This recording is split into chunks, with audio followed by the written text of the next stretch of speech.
যাবতীয় প্রশংসা একমাত্র আল্লাহ পাক রব্বুল আলামিনের জন্য, যার অশেষ কৃপায় আমরা এই মুহূর্তে জলসায় উপস্থিত হতে পেরেছি। এজন্য সবাই আল্লাহর নিকটে শুকরিয়া জ্ঞাপন করি, বলি আলহামদুলিল্লাহ। দুরূদ ও সালাম ও সালাম ও তাসলিম বর্ষিত হোক আমাদের শেষ নবী, আখির নবী, যার পরে আর কোন নবী আসবে না, যাকে কিয়ামতের দিন সর্বোত্তম ও উৎকৃষ্ট স্থান দান করবেন, নবী মুহাম্মদ রাসূলুল্লাহ সাল্লাল্লাহু আলাইহি ওয়াসাল্লাম। সবাই বলি আল্লাহুম্মা সাল্লি আলাইহি, আল্লাহুম্মা বারিক আলাইহি।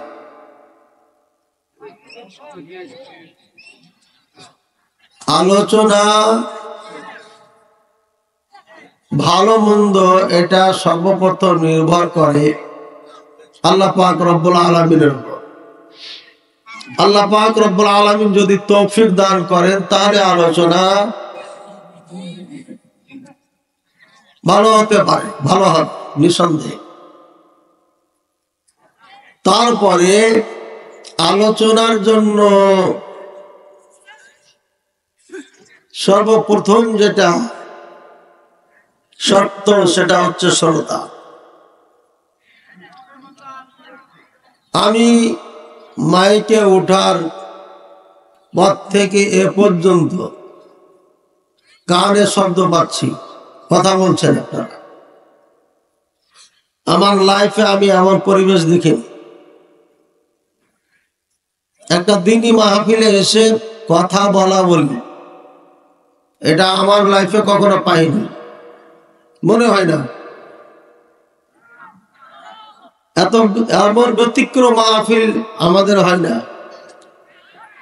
এই জন্য যারা কর্তৃপক্ষ আছেন একটু অ্যালার্ট থাকবেন।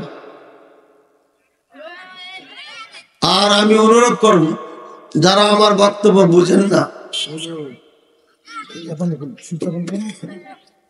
তারা দয়া করে ডিস্টার্ব করবেন,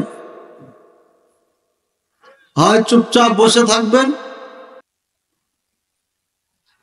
আর না হয় উঠে চলে যাবেন। কিন্তু আলোচনা শুরু হওয়ার পরে আর উঠা যাবে না। যারা উঠার আগে উঠে দিতে হবে। 11:16 বাজছে, মাদ্রাসার মাহফিল, এখানে আদায় আছে, অনেক কাজ আছে, যার কারণে দেরি হওয়াটাই স্বাভাবিক। কখনো তো মাইক একটাতে দিয়েছে, আজ তো অনেক আগে পাওয়া গেছে, আলহামদুলিল্লাহ। এটা আগে ঘটতো, এখন এত ঘটে না। আজকে দেরি হল সব থেকে বেশি। এত রাত করে মাহফিল করা ঠিক না। আমরা চেষ্টা করছি ধীরে ধীরে শেষ করার জন্য, কিন্তু জনগণ আপনারা শুনুন। আলোচনা শুরু করার আগে 1 নম্বর শর্ত, আমার কানে কোনো আওয়াজ শব্দ আসা যাবে না, এটা মনে রাখবেন। ডানে বামে সামনে পিছনে কোন দিক থেকে কোনো শব্দ যেন আমি না পাই। গ্যাপগুলো পূরণ করেন।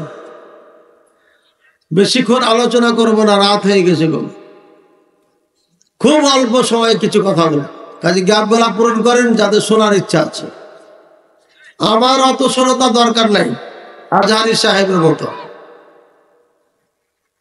আমি চ্যালেঞ্জ করে বলতে পারি আজহারী সাহেবের সাথে দুশ্মনী নাই। আল্লাহ তাকে যেই ক্ষমতা দিয়েছে, তার গলা, ভয়েস, সুন্দর চেহারা, ভাষা, এগুলো মানুষকে আকৃষ্ট করেছে। কিন্তু একটি শ্রোতা বলতে পারবে না তার 10টা মাহফিল শোনার পরও যে আমি তার বক্তব্য থেকে এটা শুনেছি, এই শিখেছি।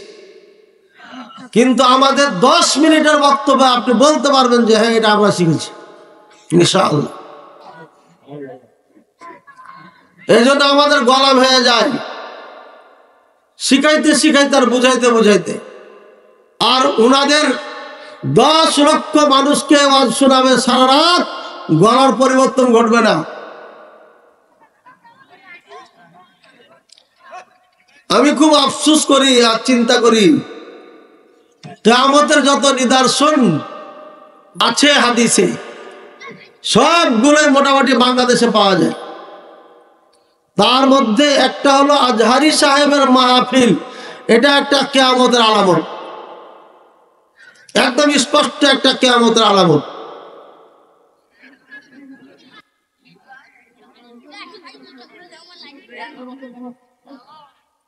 গতকালকে একজন লাইভ দিয়েছিল, 2 দিন আগে থেকে এখানে বসে আছে, 2 দিন আগে থেকে 1 ঘন্টা ওয়াজ করবে, শুনবে, এই জন্য 2 দিন আগের থেকে এখানে বসা। এটা কি কিয়ামতের আলামত না? কি বলেন? কিয়ামতের আলামত এটা। 2 দিন আগে থেকে বসে থেকে লাইভ দিয়ে বলছে আপনারা কি শিখলেন। 10-12 জন বাচ্চা যুবক ওখানে দাঁড়িয়েছিল, একজন বলতে পারে নাই যে আমরা এটা শিখলাম। পরে যিনি লাইভ দিচ্ছিলেন উনি বললেন যে উনি কি আলোচনা করেছে কিচ্ছুই বুঝি নাই, পরিবেশ আমার ঘোলাটা ছিল। আর আমরা তেমন কিছু গুরুত্বপূর্ণ আলোচনা তার মধ্যে পাই নাই। একবার গান, একবার ছন্দ, একবার বাংলা, একবার ইংলিশ, একবার উর্দু, একবার ফার্সি, এক ভাষায় ওয়াজ করলো তো 1 ঘন্টা সময় কিভাবে পার হয়ে যায় বোঝা যায় না।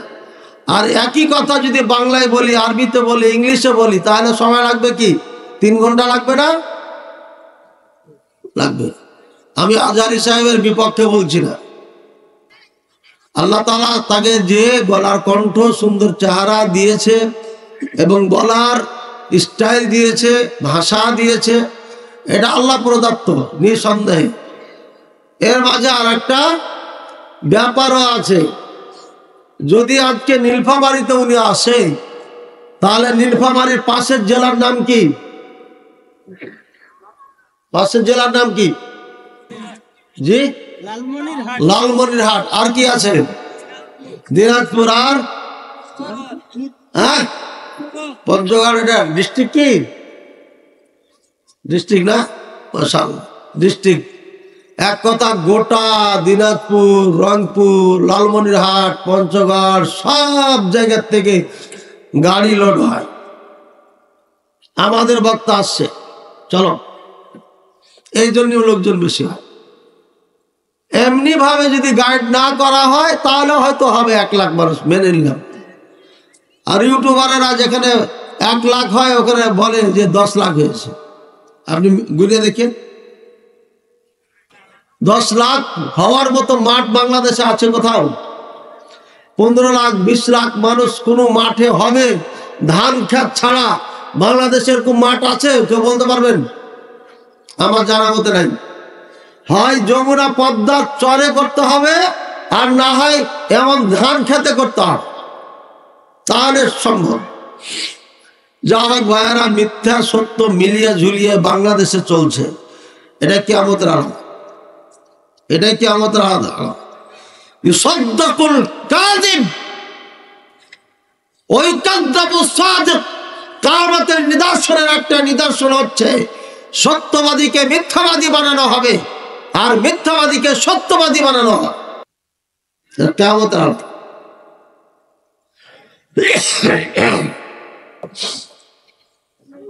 আর একটা আলামত হচ্ছে ইজা উসরিদাল আমরু ইলা গায়রি আহলিহি। অযোগ্যতাকে যখন যোগ্যতার চেয়ারে বসিয়ে দেওয়া হবে, তখন মনে করবে কিয়ামত অতি সন্নিকটে।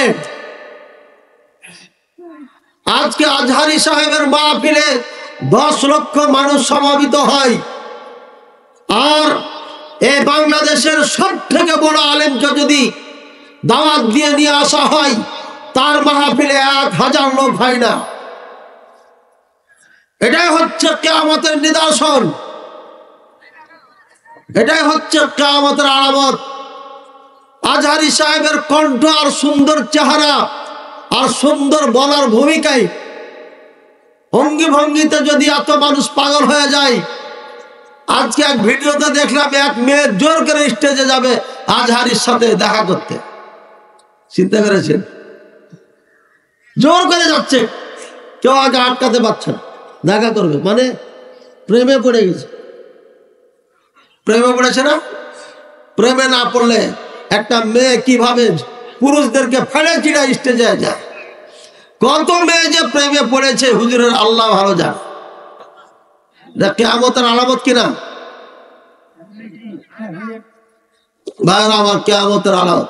আপনারা কি আমার কথা বুঝেন না নাকি রাগ করছেন? রাগ হয়েছেন? রাগ তো আমি, এটা জানাই কথা। কারণ যাকে এত ভালোবাসে মানুষ, মেয়ে মানুষও ভালোবাসে, তার কথা বললে রাগ হবেই হবে, এটা স্বাভাবিক। দাজ্জাল যখন আসবে এক হাতে জান্নাত আর এক হাতে জাহান্নাম, এবং বলবে এই উমর তোমার বাবা কই? মারা গেছে। আরে নি কবরাহু, তার কবর দেখাও। কবরের পাশে যাবে, দেখানো বলে কবর দেখাও, কবরের পাশে যাবে, যা বলবে কথার কথা তার নাম আব্দুল্লাহ। বলবে এ আব্দুল্লাহ কম, যখন এভাবে বলবে সাথে সাথে কবর থেকে দাঁড়িয়ে যাবে। কি আশ্চর্য না? এমন যদি কোনো অলৌকিক ঘটনা ঘটে আপনাদের এই নীলফামারীতে, বলেন নারী পুরুষ কেউ বসে থাকবে? কোন ব্যক্তি যদি এরকম অলৌকিক ঘটনা দেখায়, থাকবে না। যা হোক ভাইরা আমার, কিয়ামতের যত নিদর্শন আছে সব এখানে পাওয়া গেছে। মন মাইন্ডটা যদি ভালো হয় আলোচনা ভালো হবে, মন মাইন্ড খারাপ হয়ে গেলে আলোচনা ভালো হবে না। এজন্য যতটুকু আলোচনা করব মন দিয়ে শুনবেন, ইনশাআল্লাহ উপকার হবে। এক নম্বর, আবু হুরায়রা রাদিয়াল্লাহু তাআলা আনহু বলেন, যা আরাবিয়্যুন ইলান নবী সাল্লাল্লাহু আলাইহি ওয়াসাল্লাম, একজন গ্রামের মানুষ রাসূলুল্লাহ সাল্লাল্লাহু আলাইহি ওয়াসাল্লামের নিকটে আসলেন। আসার পরে বললেন, ইয়া রাসূলুল্লাহ দুল্লানি আলা আমালিন ইযা আমিলতুহু ইউদখিলুনিল জান্নাহ। হে আল্লাহ রাসূল সাল্লাল্লাহু আলাইহি ওয়াসাল্লাম, আমাকে এমন একটি আমল শিখিয়ে দেন যে আমল আমাকে জান্নাতে ঢোকাইয়া দিবে। আমি শব্দের অর্থ বলি, হে আল্লাহ রাসূল সাল্লাল্লাহু আলাইহি ওয়াসাল্লাম দুল্লানি আলা আমালিন, এমন একটি আমল আমাকে শিখিয়ে দেন, দেখিয়ে দেন, ইযা আমিলতুহু, যখন আমি আমল করব, ইউদখিলুনিল জান্নাহ, ওই আমল আমাকে জান্নাতে প্রবেশ করিয়ে দিবে। এবার দেখেন রাসূল সাল্লাল্লাহু আলাইহি ওয়াসাল্লাম জান্নাতে যাওয়ার আমলের কথা বলছেন। বলছেন আন তা'বুদাল্লাহ ওয়া লা তুশরিকু বিহি শাইআ। হে আমার সাহাবী, আল্লাহর ইবাদত করবে, আল্লাহর সাথে কাউকে অংশীদার বানাবে না।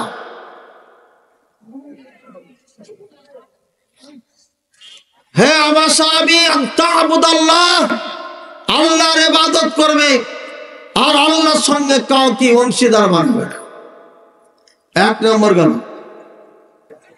ওয়া তুকিমাস সালাতাল মাকতুবা, দ্বিতীয় নম্বর তুমি ফরজ নামাজ আদায় করবে। ওয়া তাসুমা রমাদানা, তৃতীয় নম্বর রমজান মাসের রোজা রাখবে। তারপর বলছেন হাল আলাইয়া শাই, হে আল্লাহ রাসূল সাল্লাল্লাহু আলাইহি ওয়াসাল্লাম, এছাড়া কি আর কোনো কিছু আমার উপরে আছে? রাসূলুল্লাহ সাল্লাল্লাহু আলাইহি ওয়াসাল্লাম বলছেন লা ইল্লা আন তাতাওয়া, এছাড়া আর কিছু নাই, তবে নফল হিসাবে করতে পারো। এরপরে সাহাবী যখন এ কথা শুনলেন তখন বলছেন ওয়াল্লাযী নাফসি বিয়াদি, ওই সত্তার কসম যার হাতে আমার আত্মা, আমার জান, লা আযীদু আলা হাযা শাইআন ওয়া লা আনকুসু মিনহু, আমাকে রাসূলুল্লাহ সাল্লাল্লাহু আলাইহি ওয়াসাল্লাম যা শিখিয়ে দিয়েছেন এর উপর বৃদ্ধিও করব না আর আমি কমাবো না। বুঝেছেন কয়টা আমলের কথা বললেন? তিনটা। আল্লাহর ইবাদত করবেন, শিরক করবেন না। 2 নম্বর সালাত পড়বেন, 3 নম্বর সিয়াম পালন করবেন। তাহলে হজ গেল কোথায়? জাকাত গেল কোথায়? হজ আর জাকাতের কথা এর জন্য বলে নাই। এই সাহাবী গরিব সাহাবী ছিলেন, এর উপরে হজও নাই জাকাতও নাই, যার কারণে তাকে হজ না জাকাত আর হজের কথা বলা হয় নাই। এখানে যারা এমন গরিব মানুষ আছেন তাদের জান্নাতে যাওয়ার জন্য এই আমল, আপনি যদি আল্লাহর ইবাদত করেন, শরীক না করেন, আপনি যদি সালাত পড়েন, আপনি যদি সিয়াম পালন করেন, তাহলে পারে এই সাহাবীর মতো আপনি হন। এবার সেই সাহাবী আল্লাহর কসম খেয়ে বলছেন, আমি এর থেকে আর বাড়াবো না আর কমাবো না। সুম্মা ওয়াল্লা মুদবিরান, এবার উনি পিছন দিয়ে যেতে লাগলেন। অর্থাৎ রাসূলুল্লাহ সাল্লাল্লাহু আলাইহি ওয়াসাল্লাম বসে আছেন, এখানে এসে প্রশ্ন করলেন। প্রশ্ন উত্তর পাওয়ার পরে তিনি কসম খেয়ে কথা বললেন, আল্লাহর কসম যার হাতে আমার জীবন, আমি বাড়াবো না কমাবো না, এ কথা বলে উনি চলে যাচ্ছেন পিছন দিয়ে। রাসূলুল্লাহ সাল্লাল্লাহু আলাইহি ওয়াসাল্লাম এখানে বসা, আর উনি ওই দিকে মুখ করে পিছন দিয়ে এদিকে চলে যাচ্ছে। আল্লাহ মুদবিরান মানে সে মুখ ওই দিকে ফিরিয়ে চলে যাচ্ছে। তাহলে রাসূলুল্লাহ সাল্লাল্লাহু আলাইহি ওয়াসাল্লাম তার সামনে হলো না পিছনে হলো? এবার 8 রশিদে যদি আপনি যান, মাজার থেকে যখন বের হবেন, পিছন দিয়ে বের হতে হবে না সামনে দিয়ে বের হতে হবে? এই মাজারে যদি কেউ যায়, যেমনে ঢুকবে তেমনে বের হতে হবে। অর্থাৎ মুখ দিয়ে ঢুকেছে, সামনে করে ঢুকেছে মাজারকে, ফেরার সময় আবার ওই ব্যাকে আসতে হবে। প্রয়োজনে 2 জন খাদেম আপনাকে ধরে নিবে, 2 হাত ধরে পিছে পিছে নিয়ে যাওয়ার পরে একটা সীমানা আছে, সীমানা পার করার পরে বলবে এবার তুমি পিছা দিয়ে যাও। এবার আপনি বলেন 8 রশির পীর সাহেব বড় না আল্লাহ তাআলা রাসূল সাল্লাল্লাহু আলাইহি ওয়াসাল্লাম বড়? কে বড়? রাসূলুল্লাহ সাল্লাল্লাহু আলাইহি ওয়াসাল্লামের জীবদ্দশায় একজন সাহাবী পিছন দিয়ে চলে যাচ্ছে, রাসূলুল্লাহ সাল্লাল্লাহু আলাইহি ওয়াসাল্লাম তাকে কিছু বললেন না, সাহাবায়ে কেরাম বললেন না। আর আমাদের দেশের এই কথিত পীররা, পীরের মুরিদরা এইভাবে মানুষকে আপনার শিরক করাচ্ছে। একজন পীর মারা গেছে, দুনিয়া সম্পর্কে কিচ্ছু জানে না, তার কোনো ক্ষমতা নাই, শক্তি নাই, কবরে হয়তো মাটির সাথে হারিয়ে গেছে, এমন পীরকে এভাবে সম্মান প্রদর্শন করিয়া নাই। এরাই হচ্ছে মুশরিক, এরাই হচ্ছে হিন্দু। এরা নাম দিয়েছে মুসলিম, কিন্তু এদের কাজ হচ্ছে সম্পূর্ণ হিন্দুদের। আল্লাহ রাসূল সাল্লাল্লাহু আলাইহি ওয়াসাল্লাম জীবদ্দশায় সাহাবী পিছন দিয়ে চলে গেলেন। বোঝা যাচ্ছে পৃথিবীর এমন কোনো বান্দা নাই, এমন কোনো ব্যক্তি নাই, যত সম্মানী হোক তাকে এভাবে পিছন দিয়ে যেতে হবে, সামনে দিয়ে যেতে হবে, এমন কোনো নিয়ম নীতি নাই। স্বাভাবিকভাবে যেমন এসেছে স্বাভাবিকভাবে তেমন চলে যাবে, এটাই হচ্ছে নিয়ম। আর ব্যতিক্রম করলে পারে সেখানে অবশ্যই হয় শিরক হবে, না হলে বেদাত হবে, না হলে পারে আপনার খুরাফত হবে। যেটাই হোক, কুসংস্কার হোক, একটা না একটার মধ্যে পড়বে। তার কর্মের ওপরে সেটার ফতোয়া হবে।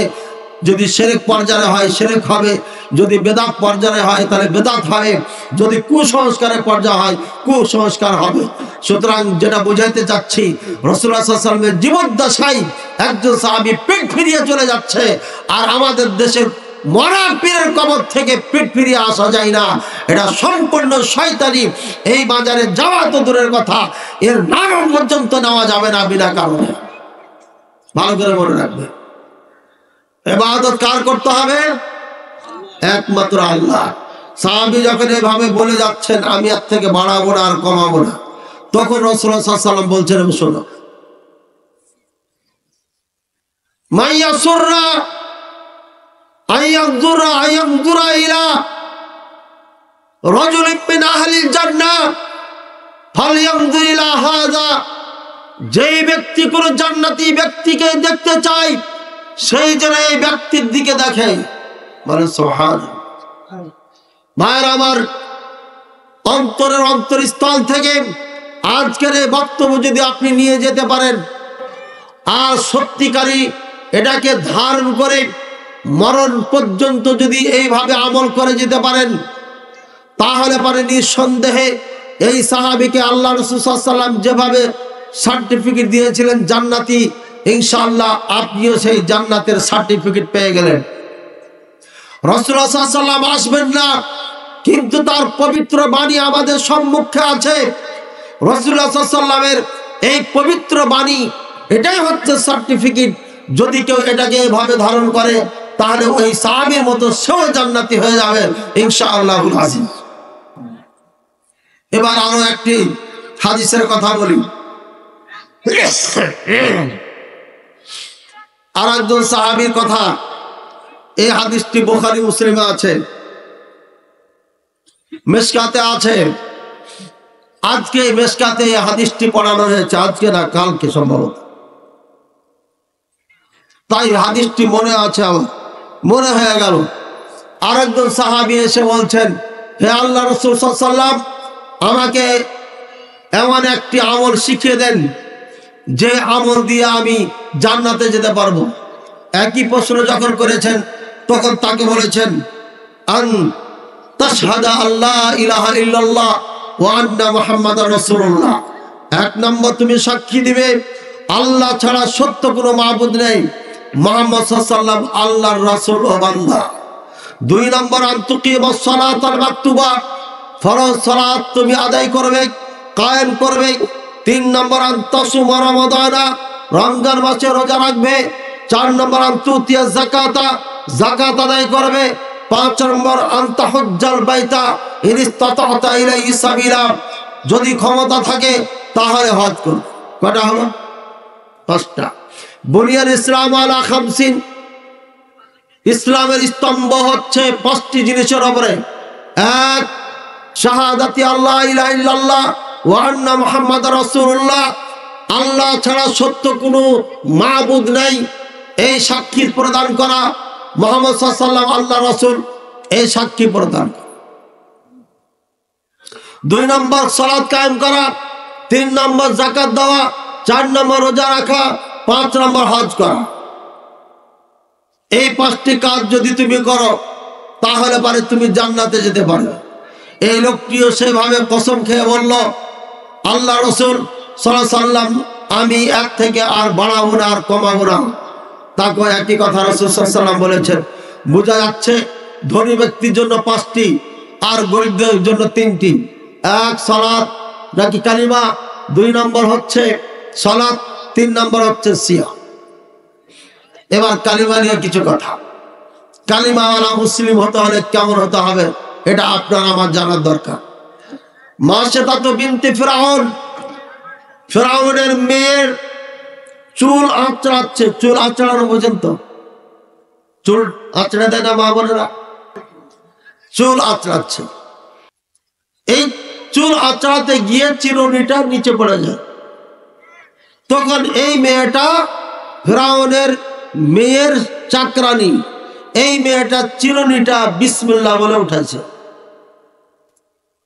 ফিরআউনের মেয়ে বলছে, কার নামে তুমি চিরুনি উঠালে? আমার বাবার নামে? আমার বাবার নাম তো আল্লাহ না, আল্লাহকে না। তোর বলছে আল্লাহ হুয়া রব্বুক ওয়া রব্বু আবিকা, আবিকি ওয়া রব্বু কুল্লি শাই। এটা হচ্ছে সেই রব, সেই আল্লাহ যে তোমার রব, তোমার বাপের রব, গোটা জাহান সবকিছুর রব। তার নামে আমি এক চিরুনি উঠিয়েছি। ভালো করে কান খাড়া করে শুনিয়েন, চিন্তা করে কথা শুনিয়েন। সচরাচর যত বক্তব্য শুনেছেন ওইভাবে যদি আপনি 1000 বছর বক্তব্য শুনেন তাহলে আপনার পরিবর্তন ঘটবে না।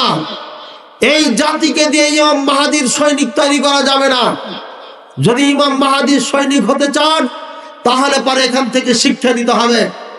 এই চাকরানিটা যখন বলল আমি ওই আল্লাহর নামে চিরুনি উঠিয়েছি, যেই তোমার রব, তোমার বাপের রব, সব কিছুর রব, তার নামে উঠিয়েছি। এটা হচ্ছে রব্বু মুসা ওয়া হারুন আলাইহিমুস সালাম। এটা হচ্ছে মুসা আর হারুন আলাইহিমুস সালামের রব, যেই রবের দিকে তোমার বাবাকে মুসা আলাইহিস সালাম দাওয়াত দিয়েছেন, সেই রবের নামে আমি এই চিরুনি উঠিয়েছি। ভাইরা আমার, এই চাকরানি একজন মুসা আলাইহিস সালামের ক্লাসে বসে নাই, তার মাহফিল শুনে নাই, মাদ্রাসায় পড়ে নাই, কোন টিচারের কাছে পড়ে নাই।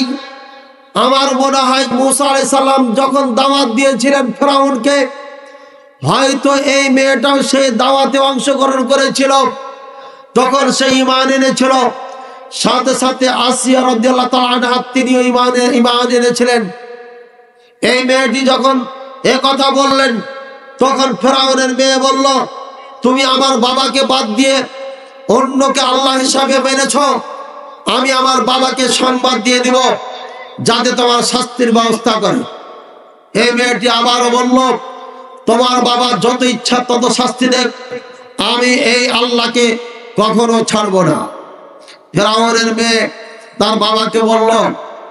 বলার পরে ফেরাউন তো একদম তেলে বাগুনে জ্বলে পড়ে উঠলো। এটা কেমন কথা? আমার ঘরের চাকরানি আমার ঘরে বসে মুসার রবের কথা বলে, এটা মেনে নেওয়া যায় না। ভাই আমার, আজকে আমি আলোচনা করতে পারবো এটাই আশা করি নাই। সারাদিন গত রাত্র শরীরটা খারাপ ছিল। আস্তে আস্তে আস্তে এই মুহূর্তে মনে হচ্ছে শরীরে কোনো জ্বর নেই, না তো সারাদিনই জ্বর ছিল। সাহাদউদ্দিন ভাইকে আমি বলেছিলাম মাহফিলে তো যাবো ইনশাআল্লাহ, তবে কেমনে যাই বুঝতে পারছি না, শরীর ভালো না। এদিকে ড্রাইভারেরও সমস্যা ছিল, একদিনই ভাইকে মিলিয়ে দিয়েছেন, আলহামদুলিল্লাহ, আল্লাহ ব্যবস্থা করে দিয়েছেন। যাহা কিছু বলছি এটা আপনাদের জন্য কাজে লাগে, এই জন্য কষ্ট করছি। আর টানা মাহফিল আছে আগামী 22 তারিখ পর্যন্ত, এরপরে রেস্ট পাবো ইনশাআল্লাহ। দোয়া করবেন আল্লাহ যেন এই গলাকে ঠিক রাখে, কারণ এই গলায় হচ্ছে অস্ত্র, যে দিয়ে আমরা মদিনা বিশ্ববিদ্যালয়ে যা শিখেছি, আজকে নীলফামারীর মানুষকে আমরা তা শেখানোর জন্য এসেছি কষ্ট করে।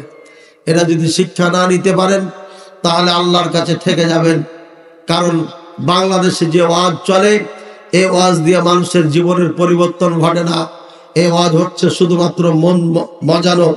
মন মজে গেলেই পারি আপনি সব কিছু টাকা পয়সা দিয়ে মাদ্রাসা মসজিদ বানাবেন, কিন্তু পরিবর্তন ঘটবে না। আমার এলাকায় বিশাল বিশাল 3টি মাদ্রাসা আছে। 4-5 তারিখে মাদ্রাসার মাঠে মাহফিল ছিল।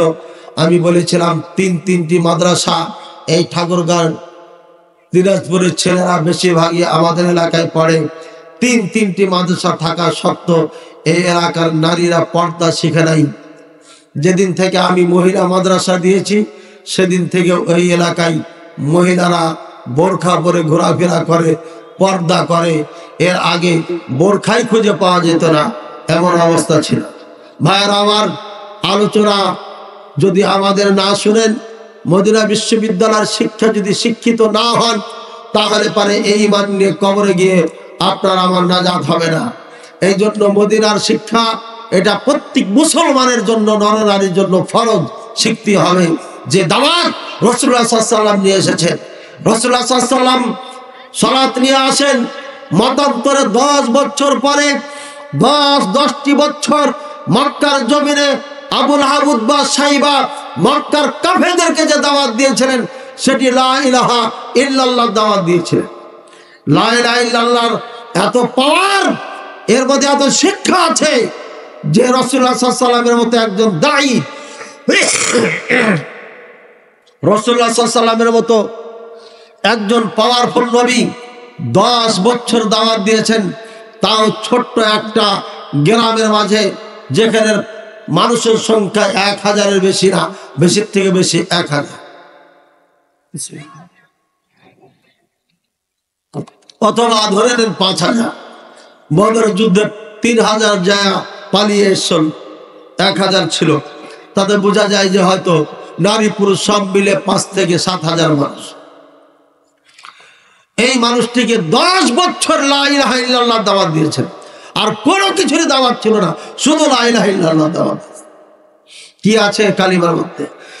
একটা মেয়ে চাকরানি লা ইলাহা ইল্লাল্লাহ বুঝেছিল, যার কারণে তার সাথে যে ঘটনা ঘটতে যাচ্ছে এটাকে সে মেনে নিয়েছিল। এই মেয়েটাকে ধরে নিয়ে আসা হলো, জনসম্মুখে নিয়ে আসার পরে বিশাল এক কড়াই লম্বা তামহাড়ি যেটাকে বলেন, আর যাই বলেন না কেন, এখনকার বর্তমানে গুড় তৈরি করা হচ্ছে ডামের চুলা দিয়া। বিশাল একটা চুলা চড়িয়ে দেওয়া হয় এবং তেল সেখানে গরম করা হয়।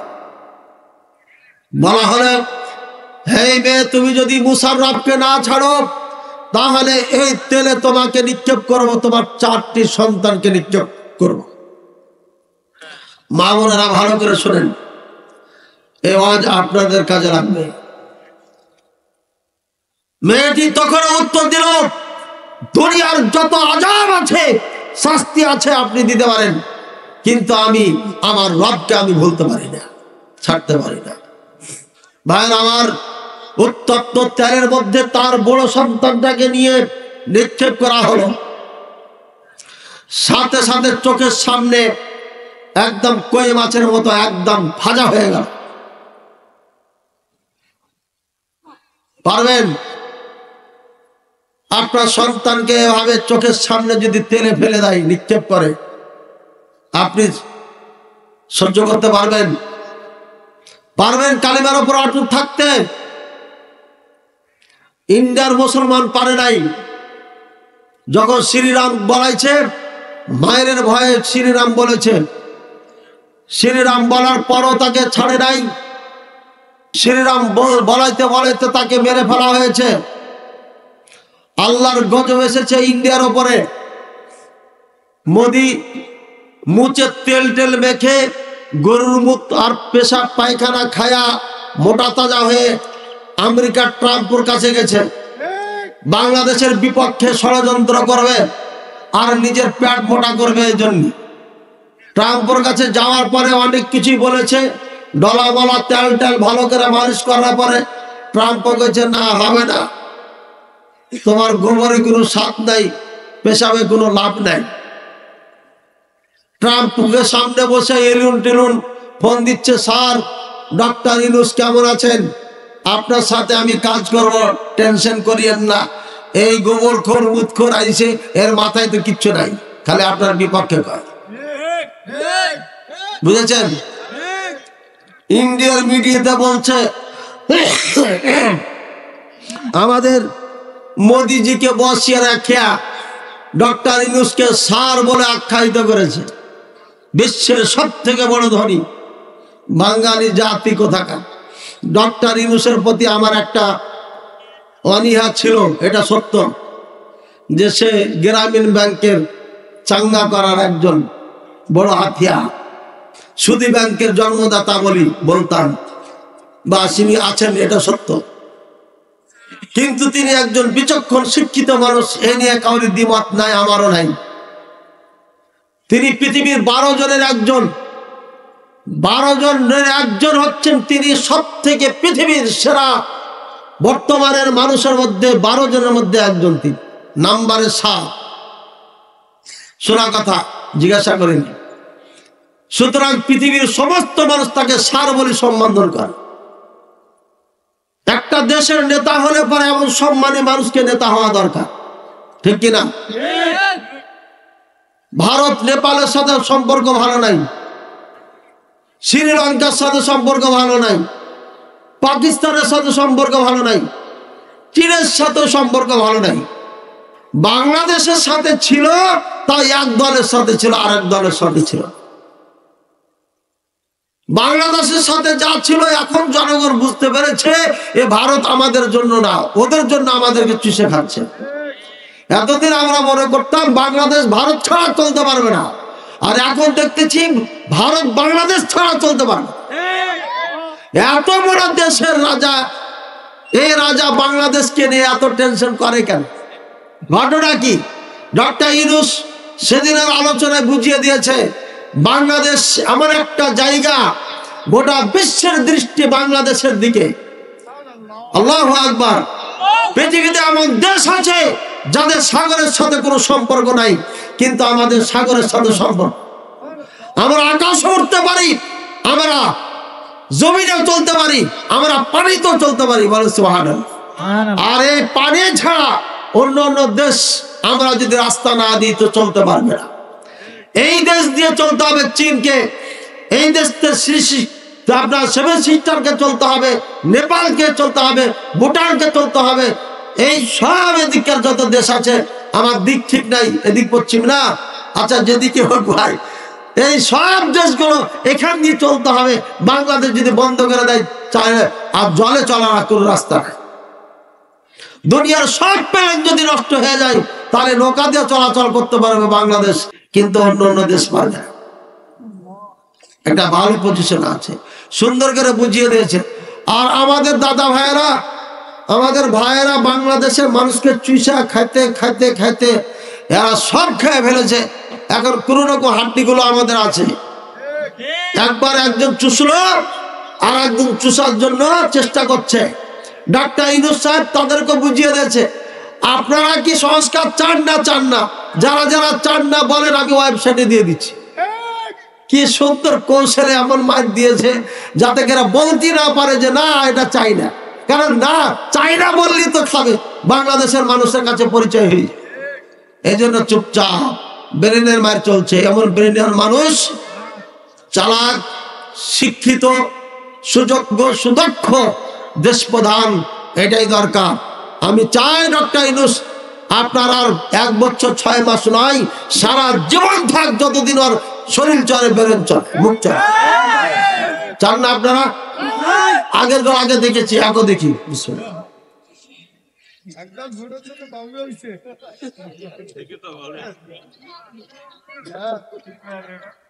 দেশ ও জাতির কল্যাণে কাজ করতে হবে।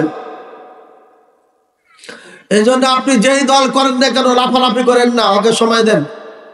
ঠান্ডা মাথায় কিছু সাইজ করে নেন, ধীরে ধীরে সাইজ হয়ে যাবে। কি জন্য বলতে গেলাম ভাইয়ের আমার, কেন বলতে গেলাম এসব কথা? আরে ইন্ডিয়ার কথা কেন বললাম, মোদির কথা কেন আসলো?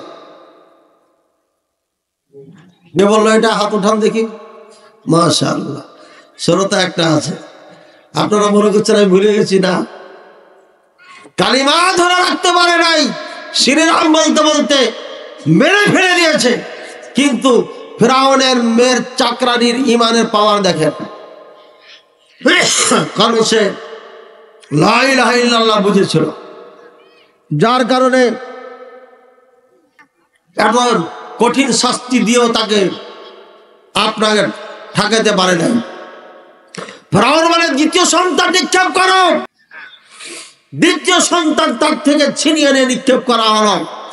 এটাও কই মাছের মতো একদম সাথে সাথে তেলে ফ্রাই হয়ে গেল। তারপরও মেয়ে অটট। ফিরআউন বলছে তৃতীয় সন্তানকে নিক্ষেপ করো, তাকেও নিক্ষেপ করা হলো, সেটাও কই মাছের মতো ফ্রাই হয়ে গেল। সবাই বলতে লাগলো দুধের বাচ্চা, কোলের বাচ্চা, কয়েকদিন হলো, কমপক্ষে বাচ্চাটাকে বাঁচাও, তুমি ছেড়ে দাও মুশাররফকে। কি হবে তার মুশাররফের কথা বলে? দুনিয়া সবাই একদিকে আর তুমি একদিকে, 3-3টি সন্তানকে তুমি শেষ করে ফেললে। মেয়ে অটুট, লা ইলাহা ইল্লাল্লাহ, আল্লাহ ছাড়া সত্য কোনো মাবুদ নেই। আমি যদি ফিরআউনকে মেনে নিই তাহলে আমি আল্লাহকে বাদ দিয়ে তাকে মাবুদ হিসেবে গ্রহণ করে নিলাম, এটা আমার দ্বারা হবে না। দুনিয়ার শাস্তির থেকে মরণের পরের আযাব শাস্তি আরো কঠিন, সুতরাং আমি এই তেলকে ভয় করি না। এরপরে কোলের বাচ্চাটা, দুধের বাচ্চাটা, কয়েকদিনের বাচ্চাকে নিয়ে ছিনিয়ে কড়ার মধ্যে নিক্ষেপ করা হলো। বাচ্চাটা কড়ার মধ্যে যায় বলছে, মানুষ দেখছে এটা ফ্রাই হয়ে গেল, কিন্তু বাচ্চাটা মাকে বলছে, মা তুমি টেনশন করিও না, এটা তো ফুলের বাগান, এখানে তো কোনো সমস্যা নাই। দুধের বাচ্চা, কয়েকদিনের বাচ্চা কথা বলেছিল পৃথিবীতে 7 জন, তার মধ্যে এই বাচ্চা কথা বলেছিল। ভাইয়ের আমার, এরপরে মেয়েটিকে নিক্ষেপ করা হলো। এইভাবে মা এবং 4টি সন্তানকে তেলে নিক্ষেপ করে তাদেরকে ফ্রাই করে কয়লা বানিয়ে মাটির সাথে মিশিয়ে দেওয়া হলো, কিন্তু কালিমা হারায় নাই। এই কালিমার মধ্যে আছে কি? এবার বলেন, যারা সামান্য দুনিয়ার জন্য নেতার পিছে ঘুরছেন, যারা সামান্য দুনিয়ার জন্য ঈমানকে হারাচ্ছেন, একজন মেয়ে কলেজ ইউনিভার্সিটিতে লেখাপড়া করে, একজন যদি তাকে অফার দেয় তোমাকে একটা আইফোন কিনে দিব, চলো যাই ঘুরে আসি, এই মেয়েটা দৌড়ায়। কলেজের মাঠে 100 গ্রাম বাদাম দিয়ে একটা মেয়ের মন জয় করা যায়। এ হচ্ছে বাংলাদেশের মুসলমানদের মেয়েদের অবস্থা। দিনাজপুর, এই দিনাজপুরের ওপারের দিনাজপুরে একটা আমার ক্লাসমেট ছিল মদিনা বিশ্ববিদ্যালয়, তার নাম জাহাঙ্গীর। তার খালার বাড়ি নাকি এই দিনাজপুরে আছে বাংলাদেশে। তা আমাকে বলছে, আপনাদের দিনাজপুরে আমি গেছিলাম, মেয়েরা ছেলেরা দুইজন করে মাঠ ভর্তি হয়ে পয়সা আছে। এর থেকে তো ইন্ডিয়া আমাদের অনেক ভালো, কমপক্ষে শিক্ষা প্রতিষ্ঠানে এভাবে বসে থাকতে পারে না। তো আমি রাইয়ে গেছিলাম, এভাবে চড় উঠিয়েছিলাম, খবরদার এসব কথা বলবি না, বাংলাদেশের মতো মেয়ে আমার চোখে পৃথিবীতে পড়ে না, এরা খুব ভালো। আসলে জানতাম আমি এরা খুব ভালো। পরে যখন মদিনা শেষ করে 2007 সালে আসলাম, দেখলাম যে আসলেই তো যা বলেছিল তা তো সত্য। কি আপনাদের এলাকা আছে এরকম? 100 গ্রাম চিরা বাদামের কারণে আর 1 পোয়া জিলাপির কারণে এদেশের হাজারো ভাবি দেওয়ারকে জড়িয়ে ধরে, ঠিক কিনা? হাজারো যুবক যুবতী ঈমান বিক্রি করছে এই সামান্য দুনিয়ার লোভে। আল্লাহ তাআলার নিকটে কি জবাব দিবেন? আর দোকানদার ভাই এই চেয়ারে বসে বসে তার বাবা 60 বছর চুরি করেছে। কত বছর? 60 বছর চুরি করেছে, দাড়ি পাল্লায় কম দিয়ে বিক্রি করেছে। বাবা মরে গেছে, পরের দিন ছেলে এই চেয়ারে বসে ওই একই কাজ করছে। বাবা যেভাবে ব্যবসা করত ওইভাবেই করো। এইভাবেই চোরের বেটা চোরের দায়িত্ব নিয়ে ওই চেয়ারে বসা এই এলাকার মানুষকে ঠকাচ্ছে। এমন ব্যবসায়ী আছে না নাই? আমি চিনি না, জানি না। দেরি করে মাহফিলের স্থানে পৌঁছেছি, কারোর সাথে কোনো কথা হয় নাই, শরীরের অবস্থাও ভালো না, কথাও কম বলেছি। ভাইয়ের আমার, আমি জানি না আপনাদের এলাকায় এমন মানুষ আছে কিনা। আপনাদের এলাকার কোনো মানুষকে নিয়ে আমি কথা বলছি না, সাধারণত বাংলাদেশে এমন অহরহ পাওয়া যায়, যার কারণে আমি সেটা বলছি। এই দাড়ি পাল্লায় কমানো হচ্ছে না, হয় না? হচ্ছে না, হয় না? একই জায়গাতে বসে বাবা যেমন মিথ্যাচার করেছিল, বাবা এক কাপড়টা আমার কোরাই করা পড়েছে 250 টাকা করে গজ, শুধু আপনার জন্য এটা 250 টাকা করে দিয়ে দেবো, আপনার থেকে লাভ করবো, এটা কথা হলো? আপনি আমাদের এলাকার প্রধান বক্তা হয়ে ওয়াজ করেছেন, সুতরাং আপনার থেকে কোনো লাভ নেব না। অথচ এটা কিনেছে 200 টাকাতে, 50 টাকা ঠগিয়ে নিল আমাকে, মিথ্যা বলে নিল। একই কাজ বেটা এখানে বৈশা করে কি করে না? হ্যাঁ, এটাই হচ্ছে চোরের বাচ্চা চোর। একই জায়গায় বসে একই কাজ করে যাচ্ছে, চিন্তা করে না। আমার বাবা 60 বছর ব্যবসা করে এই দুনিয়ার থেকে চলে গেল মিথ্যা বলে বলে, আর আমি কেন মিথ্যা কথা বলছি? একই কাজ নেতার বেটা নেতা করে। বাপও মানুষকে ধোঁকা দিয়েছে, বেটাও ধোঁকা দিচ্ছে। ভোটের সময় এক কথা বলে, ভোট পার হয়ে গেলে আর এক কথা বলে। আমরা এদিকে মাদ্রাসা চালাতে গিয়ে নেতাদের অনেকগুলো সম্মুখীন হয়েছি, এমনও খারাপ নেতার সম্মুখীন হয়েছি মাদ্রাসার কাজ বন্ধ করে দিয়েছে। কি ব্যাপার, বন্ধ কেন? বলছে নেতা টাকা চায়, টাকা। কত টাকা? মাত্র 20,000 টাকা দেন, তাইলে কাজটা হয়ে যায়। ফকিন্নির বাচ্চা কোথায়? 20,000 টাকার কোনো দাম আছে যুগে? কর এই ফকিন্নির আপনার ইমানের অবস্থা এত খারাপ যে একটা মাদ্রাসার থেকে ঘুষ খাওয়াতে খেতে ছাড়ে, বুঝেছেন? পরে যা হোক, আল্লাহ তাআলার অশেষ মেহেরবানি, অন্য জায়গার থেকে ইনজেকশন মেরে দেওয়া হয়েছে, জীবনে আর কোনোদিন টাকা চাবে না, জীবনে আর চাবে না। এই কোরআনের নেতা এই বাংলাদেশের জমিনে পাওয়া যায়। এজন্য রাসূলুল্লাহ সাল্লাল্লাহু আলাইহি ওয়াসাল্লাম বলেছেন কিয়ামতের নিদর্শন হচ্ছে ইজা উসরিদাল আমরু ইলা গায়রি আহলিহি, যখন দেখবে অযোগ্যকে যোগ্যতার চেয়ারে বসিয়ে দেওয়া হয়েছে, অর্থাৎ যোগ্যতা নাই এই মূর্খকে, আর যার দায়িত্ববোধ নাই, আমানতদারিতা নাই, জুলুম জালেমকে এভাবে নেতা বানিয়ে দেওয়া হয়, তখন বুঝবেন কিয়ামতের নিদর্শন। রাসূলুল্লাহ সাল্লাল্লাহু আলাইহি ওয়াসাল্লাম একটি লম্বা হাদিসে আছে, ইয়া মুহাম্মদ আখবিরনি আনিল ইসলাম আন আমারাতিহা, এই হাদিসটির নাম হাদিসে জিবরিল, মিশকাতের একদম প্রথম হাদিস, এবং আপনি যদি সহিহ মুসলিমে যান সেখানে হাদিসটি পাবেন। জিবরাইল আলাইহিস সালাম বলছেন, ইয়া মুহাম্মদ আখবিরনি আন আমারাতিহা, কিয়ামতের নিদর্শন সম্পর্কে আমাকে খবর দেন। এবার খবর দিচ্ছেন, আনতালিদাল আমাতু রাব্বাতাহা, একজন দাসী তার রবকে জন্ম দিবে।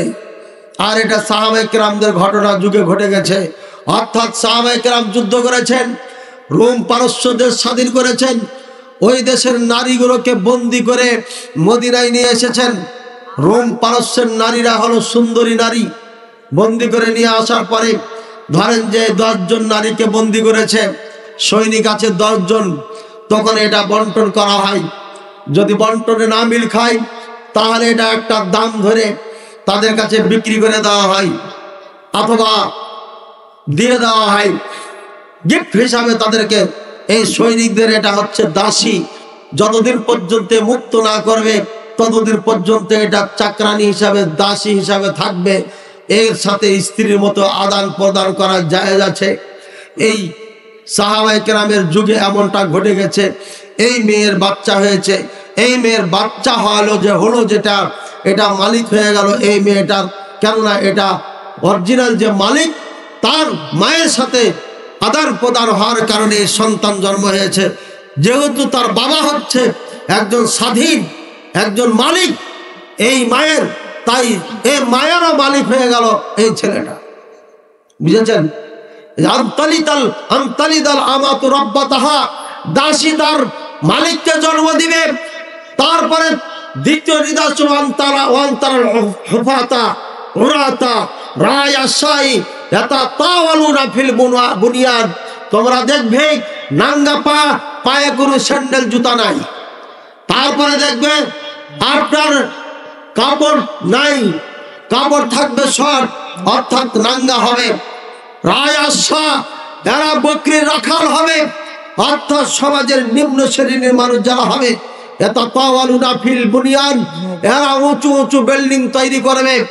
এই তো কয়েক বছর আগে দুবাই বাদশারা, দুবাইয়ের মানুষেরা আপনার বাজ পাখি দিয়ে সাগর থেকে মাছ শিকার করে খেত, আর বকরি ভেড়া চড়ান ছাড়া তাদের কোনো গতি ছিল না, সামান্য কিছু জমিতে ক্ষেত খাবার হতো। আজকে এই দুবাইয়ের মানুষগুলো এত টাকার মালিক, পারে না তারা আকাশচুম্বী বিল্ডিং তৈরি করে আকাশে ঠেকিয়ে দেয়, গোটা বিশ্বকে চমক লাগিয়ে দিয়েছে, তাক লাগিয়ে দিয়েছে। তারা এত হায়ার লেভেলের বিল্ডিং বানিয়েছে, হায়ার লেভেলের ডিজাইনের বিল্ডিং বানিয়েছে, যা পৃথিবী আজ পর্যন্ত বানাইতে পারে।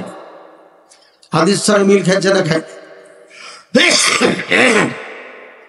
আপনাদের সমাজে এমন লোকের দেখা হবে, আমি চিনি জানি, ওই যে ছেলেটা জাঙ্গিয়া পরে থাকতো, এখান পর্যন্ত জাঙ্গিয়া পড়তো, পরনে কাপড় ছিল না, আর দোকান থেকে সিগারেট বিড়ি ক্রয় করে নিয়ে যে আপনার দিত।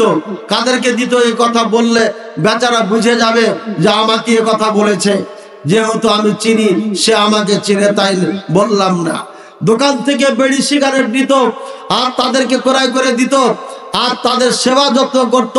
পেন্সিল পর্যন্ত পায়ে জুতা ছিল না, সে এখন 3 তলা বিল্ডিং এর মালিক, নেতাও হয়ে গেছে, বহুদিন নেতৃত্ব দিয়েছে এই জাতির। দেখেন রাসূলুল্লাহ সাল্লাল্লাহু আলাইহি ওয়াসাল্লাম যা বলেছেন তা হলো কি হলো না? জীবনে স্কুলের বারান্দায় পা দেয় নাই, নিজের নামটা পর্যন্ত স্বাক্ষর করতে পারে না। আমি নোয়াখালীতে যেই বাসায় 1.5 বছর থেকে লেখাপড়া করেছিলাম, তারও নাম বললে চিনবে। ওই লোকটা স্কুলে জীবনে পড়ে নাই, নিজের নাম স্বাক্ষর করলে ত্রিভুজন হয়ে যেত, অর্থাৎ এইভাবে যাইয়া এইভাবে যেত, নামটা সোজা করে লিখতে পারতো না। এই উপজেলার চেয়ারম্যান ছিল, ইউনিয়ন চেয়ারম্যান ছিল, এমন তার দাপট ক্ষমতা ছিল। রাস্তা দিয়ে কোনো ডিসিএসপি গেলে পারে রাস্তার থেকে নেমে তাকে সালাম দিত, আর ড্রাইভারকে বলতো গাড়িটা সামনে নাও। 100 গজ সামনে নেওয়ার পরে এই অফিসার ওই সামনে যে উঠতো, গাড়ি চালিয়ে যাওয়ার সাহস ছিল না। সেই ব্যক্তি যখন উপজেলার চেয়ারম্যান হলো তখন বলতো, হিসাব নিকাশ আমি বুঝি না, আমার কেরানি হিসাব করবে, যেটা দিয়ে দিবে আমি যেটা মুখে বলে দিব, এটাই হচ্ছে হিসাব নিকাশ, তোমরা তোমাদের মতো করে লিখে নিও, আমার কাছে হিসাব চাইবে না। দাপটের নেতা বাংলাদেশে। ওর জমিনে রাখাল পাখালেরা যাইলে বান্ধা জমিনে ফেলে চলে আসতো, সাপে খাক আর যাই খাক, এটা তার দেখার বিষয় না, চিন্তার বিষয় না। এই লোকটা মানুষ যখন বাচ্চাকে না পাইতো তখন এসে বলতো, দাদা আমার বাচ্চাকে দেখেছেন, আপনার জমি টমি তাই ছিল কোথাও? কইছে যা, ওই যে ওখানে আছে, যা দেখে যে বান্ধে রেখেছে। এই সেই দাপটের লোক, বিচার তার সামনে চলে না, সেই বিচারক এমন ক্ষমতা, অথচ লেখাপড়া জানে না। রাসূলুল্লাহ সাল্লাল্লাহু আলাইহি ওয়াসাল্লাম বলেন, ইদার তারা যখন ইদার আইতা আল উরাতাল হুফাতা আসমাল পাকমল মুরাকাল আরদে, যখন তোমরা দেখবা মূর্খ গন্ড যারা আগে পায়ে জুতা নাই, কাপড় নাই, এরা যখন রাজা হয়ে যাবে, বাদশা হয়ে যাবে, নেতা হবে, তখন দেখবা কিয়ামত চলে এসেছে।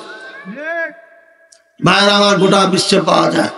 এই মেয়েটি কালিমা লা ইলাহা ইল্লাল্লাহ মুসা কালিমুল্লাহ, এ লা ইলাহা ইল্লাল্লাহ শুধু পাঠ করেছে, পড়েছে, অন্তর থেকে বিশ্বাস করেছে, যার কারণে এত বড় কুরবানি দেওয়ার পরও তাকে কালিমাত থেকে বিচ্ছিন্ন করতে পারে নাই। বেলাল রাদিয়াল্লাহু তাআলা আনহু উমাইয়ার ছাতি ধরে আছে, রাসূলুল্লাহ সাল্লাল্লাহু আলাইহি ওয়াসাল্লাম দাওয়াত দিচ্ছে, হে উমাইয়া বলো লা ইলাহা ইল্লাল্লাহ, তুমি লা ইলাহা ইল্লাল্লাহ বলো, লা ইলাহা ইল্লাল্লাহ বললে সফল হয়ে যাবে। বেলাল রাদিয়াল্লাহু তাআলা কান পেতে শুনছে মুহাম্মদ সাল্লাল্লাহু আলাইহি ওয়াসাল্লাম কি বলছে। আবু লাহাবকে দাওয়াত দিচ্ছে, আবু জাহালকে দাওয়াত দিচ্ছে, নেতাদেরকে দাওয়াত দিচ্ছে, আর এই চাকরটা দাসটা বেলাল রাদিয়াল্লাহু তাআলা শুনছেন, শুনে শুনে তার ঈমান পাকা হয়ে গেছে। লা ইলাহা ইল্লাল্লাহ, আল্লাহ ছাড়া কোনো মাবুদ নেই, আল্লাহ ছাড়া সত্য কোনো মাবুদ নাই। এই লোকটার এই কালিমা এমন ভাবে বুঝেছিল যে তাকে গরম বালু আর পাথরের উপর দিয়ে টেনে টেনে নিয়ে বেড়াইতো, বাচ্চারা পাগলের মতো তাকে টেনে নিয়ে বেড়াইতো, পিছে পিছে দৌড়াতো, ঢেল মারতো, কিন্তু বেলাল রাদিয়াল্লাহু তাআলা কখনো কালিমা চুথার নেই। কি আছে লা ইলাহা ইল্লাল্লাহ। সুমাইয়া রাদিয়াল্লাহু তাআলা আনহা একজন মহিলা, প্রথমে আবু জাহল বর্ষার আঘাত করে তার লজ্জা স্থানে, কালিমা ছাড়ে নাই, এখনো মারা যায় নাই। তারপরে দুই পাকে উটের সাথে বেঁধে দেয়, দুই উটে উট দুটাকে দুই দিকে চালিয়ে দিয়ে চিরে ফেরে মেরে ফেলেছে। এই হচ্ছে সুমাইয়া রাদিয়াল্লাহু তাআলা আনহা, ইসলামের সর্বপ্রথম শহীদা। এত কষ্ট দেওয়ার পরে একজন নারী হয়ে আপনার কালিমা চুত হয় নাই, লা ইলাহা ইল্লাল্লাহ ছাড়ে নাই, ঈমান হারা হয় নাই। কিন্তু আজকে বাংলাদেশের হাজারো নারী পুরুষ সামান্য দুনিয়ার স্বার্থে ঈমান হারা হচ্ছে, ঈমান হারিয়ে দিচ্ছে। ভাইয়ের আমার, আল্লাহ ছাড়া সত্য কোনো মাবুদ নাই, ইবাদত করতে হবে কার? আল্লাহ। ইবাদত কি জিনিস, কয়টা? আমার এখানে একটা বই হাজির হয়েছে, এখানে আছে ইবাদত 24টা না 25টা আমি উল্লেখ করে দিয়েছি নাম ধরে ধরে। কবরে যাওয়ার পরে দোয়া করা, কবরবাসীর কাছে চাওয়া, হে আল্লাহর ওলি, এমনকি মুহাম্মদ সাল্লাল্লাহু আলাইহি ওয়াসাল্লামের কবরে গিয়ে কেউ যদি এই দোয়া করে, হে আল্লাহ রাসূল সাল্লাল্লাহু আলাইহি ওয়াসাল্লাম, আমার জন্য আল্লাহর কাছে তুমি সুপারিশ করিও। ভালো করে শুনেন, হাজী সাহেব হজ করতে গেছেন, মুহাম্মদ সাল্লাল্লাহু আলাইহি ওয়াসাল্লামকে উদ্দেশ্য করে যদি বলেন, হে আল্লাহ রাসূল সাল্লাল্লাহু আলাইহি ওয়াসাল্লাম, আপনি আমার জন্য সুপারিশ করিয়েন কিয়ামতের দিন, আপনি মুশরিক। অরিজিনাল মুশরিক চিরকাল জাহান্নামী, কোনোদিন জান্নাতে যেতে পারবেন না। কারণ কি চেয়েছেন কার কাছে? কার কাছে চেয়েছেন বলেন না কেন? নবীর কাছে চেয়েছেন। আর আল্লাহ বলছে ওয়ালা তাদউ আল্লাহি আহাদা, আল্লাহর সাথে কাউকে ডাকবে না।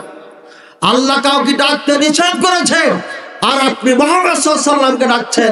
এই জন্য আপনি অরিজিনাল মুশরিক, চিরকাল জাহান্নামী, কোনোদিন জান্নাতে যেতে পারবেন না। এমন হাজারবার হজ করেন, কাজে লাগবে না। আপনি মান্নত মেরেছেন, রংপুরের দরবারে আপনি দিবেন ন্যাংটা পীরের মাজারে, মান্নত মেরেছেন, নজর মেরেছেন, আর এটা পূরণ করেছেন, আপনি অরিজিনাল মুশরিক, চিরকাল জাহান্নামী, কোনোদিন জান্নাতে যেতে পারবেন না। সময় কম, আলোচনার শেষের দিকে, এর জন্য হেডলাইন বলে যাচ্ছি।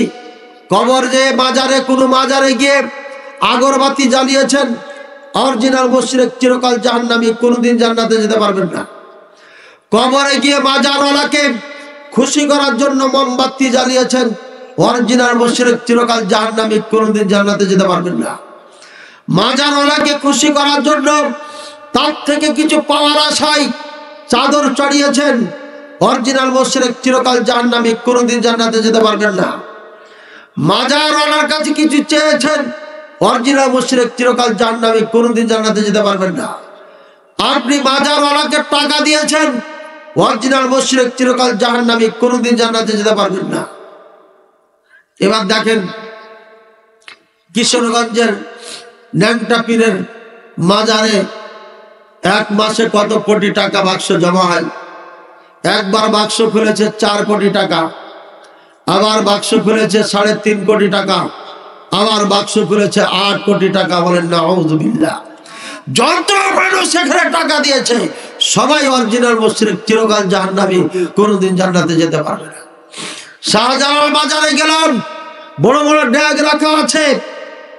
শাহজালাল রাহিমাহুল্লাহ নাকি ড্যাগ দিয়ে পাক করে করে খাওয়াইতো, তাই এখন ওই ড্যাগের টাকা উঠাই। তিনি তো মানুষকে খাইয়েছেন, নেকি কামিয়েছেন, আর এই চোরেরা ড্যাগ রেখেছে টাকা নেওয়ার জন্য। যে বলছে এটা বরকতের ড্যাগ, এটাকে টাকা দিলে আশা পূরণ হবে। বলে নাউযুবিল্লাহ। বায়জিদ বোস্তামীর মাজারে গিয়ে কচ্ছপকে খাওয়ানো হয় এই আশায়, যে আশা করবে, যে নিয়াত করবে, সে নিয়াত পূরণ হবে। তাই ওখানে কচ্ছপকে যা খাওয়াই, অরিজিনাল মুশরিক, চিরকাল জাহান্নামী, কোনোদিন জান্নাতে যেতে পারবে না। এক বাড়িতে 2.5 বছর ছিলাম, সেই বাড়ির অভিভাবক ওই কচ্ছপকে যে খাওয়াইছিল, যার কারণে আমি ওই ছোট্ট বয়সে 2.5 বছরের একটা মানুষকে পরিত্যাগ করে চলে গেছিলাম। তার বাড়িতে আর কোনোদিন ভাত খাই নাই। ভাইয়ার আমার, এটা হচ্ছে ইসলাম। যারা শিরক একবার জীবনে করেছে তাদের সব গুনাহ, সব নেকি ধ্বংস হয়ে গেছে, আর চিরকাল জাহান্নামী, কোনোদিন জান্নাতে যেতে পারবে না। রাসূলুল্লাহ সাল্লাল্লাহু আলাইহি ওয়াসাল্লাম বলেছেন লাউ আতাইতানি ইয়া ইবনা আদম, এটা আল্লাহ পাক রব্বুল আলামিন বলেছেন, ইয়া ইবনা আদম লা আতাইতানি বিকুরাবিল আরদি খাতায়া লা তুশরিক বি শাইআ লা আতাইতুকা বিকুরাবিহা মাগফিরাতান। হে আদম সন্তান, তুমি যদি পাপ জমিন থেকে আসমান পর্যন্ত ভরপুর করে নিয়ে আসো, আমি যখন আমার সাথে দেখা করবে, অর্থাৎ মৃত্যুবরণ করার সময় তুমি যদি আল্লাহর সাথে অংশীদার না বানিয়ে আসো, শিরক না করে আসো, আমি আল্লাহ এই আসমান জমিন এই ফাঁকা জায়গা পূর্ণ করে ক্ষমা নিয়ে আসবো, তোমাকে ক্ষমা করে দিব। সুবহানাল্লাহ। চিন্তা করেন তাওহীদের কত দাম, লা ইলাহা ইল্লাল্লাহর এত দাম। আসিয়া রাদিয়াল্লাহু তাআলা আনহা একদিন মুসা আলাইহিস সালামের দাওয়াত শুনেছেন। আসিয়া রাদিয়াল্লাহু তাআলা আনহা ফিরআউনের রাজপ্রাসাদ ত্যাগ করেছেন। রাজপ্রাসাদ ত্যাগ করে তাকে যখন প্রহার করা হচ্ছিল, মরে যাবে অবস্থা, ওই সময় আল্লাহর কাছে দোয়া করছে, রব্বি ইবনিলি ইনদাকা বাইতান ফিল জান্নাহ ওয়ানাজ্জিনি মিন ফিরআউনা ওয়া আমালিহি ওয়ানাজ্জিনি মিনাল কওমিজ যালিমিন। হে আমার রব, তোমার নিকটে জান্নাতে আমার জন্য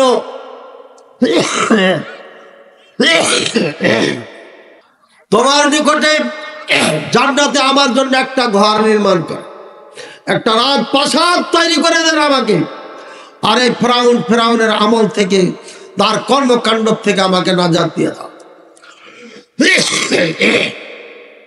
আর এই জালিম কম থেকে আমাকে নাজাত দাও। এবার বলেন তো, আসিয়া রাদিয়াল্লাহু তাআলা আনহা আল্লাহর কাছে রাজপ্রাসাদ চাইলেন কেন জান্নাতে? কে বলতে পারবেন?